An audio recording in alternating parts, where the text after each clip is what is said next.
Shooting on the farm was definitely really interesting. There was a lot of nature going on. I don't think I've ever swallowed that many bugs before in my life. So that was a lot of bug swallowing. It was a lot of bug swallowing. There were bugs everywhere. Everybody got attacked by the onslaught of chiggers and ticks. And the farm itself was just these beautiful views for the Tai Chi scene and the most amazingly perfect tree that we could ever hang Sonny from. The Webster family was just so generous with their time, and they gave us access to ATVs and volunteered to run their truck to go grab something. Never at any point made us feel like we were putting them out, which was amazing. The very first thing that happened that day, we got up there and it was hot. I mean, this is middle of August. It was about 100 degrees, and the first thing that happened is they hung Jim Owsley from a tree. And Jim was hanging upside down with a bag over his head and a snake crawling down the limb on him. So. There's a snake in this branch here. There's a snake in the He went in that hole. He's inside the tree now. Any concern putting Jim in the tree with the snake in the tree at the same time? And the gerbil?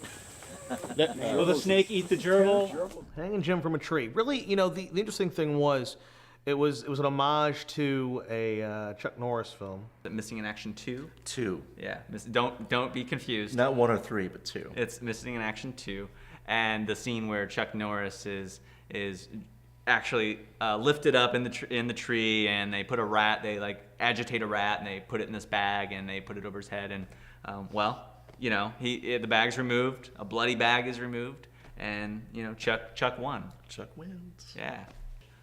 An agitated gerbil, which you may not know, is just as or maybe more dangerous than an agitated rat. Yeah, it wasn't the hanging that was going to be the issue. It wasn't the potential falling and cracking my skull. It was the gerbil. I mean, they're not friendly creatures, man. And when you taunt them, I mean, forget it. He ate a few hamsters. The only one that lived, they named Norris.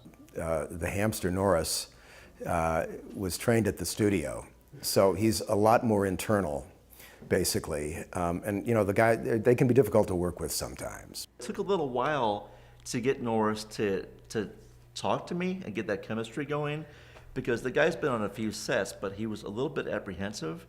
And I was like, why is he so apprehensive about the stunt? It turns out, he worked with Richard Gere in the past. It was kind of scary seeing Jim hanging from the tree, because everyone was really stressed out, it seemed like, because they were trying to make sure that Jim was comfortable. I've tried and tried to install this in our bedroom, but she just won't have it. How did it feel on your ankles? It felt fine. I mean, it'll be... So pressure-wise, does it feel like it's pulling in a certain way that is uncomfortable to you? No, it just hurts a little bit, but I expected that. He was upside down for, it seemed like, for about an hour. I mean, the guys would come in and they'd lift him up so that he wouldn't have to, stay upside down. He only has a few brain cells left, so if we let all the blood rush to his head, we would have had a lot of problems. I actually felt really safe. I mean, Monty, the guy who was rigging up the whole thing, he had this elaborate rope pulley system in this huge, beautiful tree. And you look up and it looks like Charlotte's Web. Not many independent films stop and go, do we have the right team that can actually do this safely? Hi-ho, I'm Kermit the Frog. He had this huge contraption, and it was just, there was no way I could have weighed like 5,000 pounds and I wouldn't have dropped on this rope. I mean, there was no safety issue. I mean, just being able to have somebody up there and who's going to rig all these things properly and know that, we're not just going to sling a rope over a tree and just pull a guy up. It's, I've seen a lot of stunts on other films where things are just done so unsafely, where you literally, you're like, well, we got the shot, but at what expense? Hanging upside down, paying homage to the great Chuck Norris in Missing in Action 2. It was a lot of fun. I had no problems with it. My ankles would be so happy. Yeah, but to get out of this. The other stuff was really cool, but once you get out to the field, to the training location, that was all the physical stuff. That's when you can really just sort of let loose and have fun.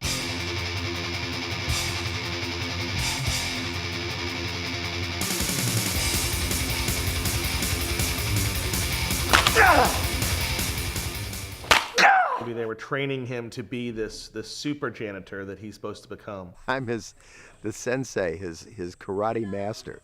who's going to introduce him to the ways of the martial arts, which will really be a stretch because I know nothing about them.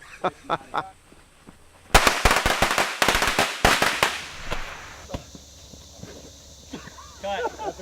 Let's reset the head. Are you okay, Jim? You okay? Yeah, I'm okay. He's definitely a sweater. He sweats a lot.